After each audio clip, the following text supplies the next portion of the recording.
like to actually ask Anna, because she is a brilliant example of an individual having an impact on the environment, a great one, with her zero waste lifestyle. So I wanted to ask how it's actually zero waste lifestyle coming together with shopping, or is it even possible?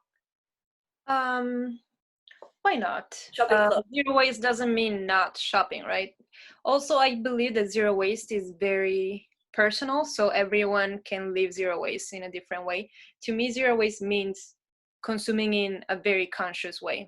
So it doesn't mean that I don't produce any waste at all. You know, that zero is like a beautiful goal, but in our society is not a real zero.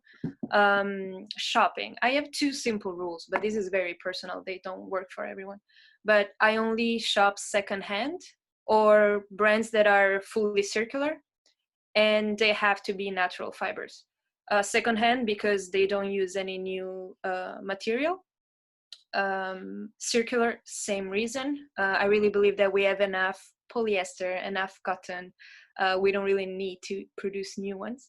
And natural fibers just because first, I like better the way they react on my skin. Second, when we take care of our clothes, for example, when we wash them, they release microfibers. And when they're, for example, in polyester, they're made of plastic. So I rather just keep it natural so that they can biodegrade when they release tiny pieces of it.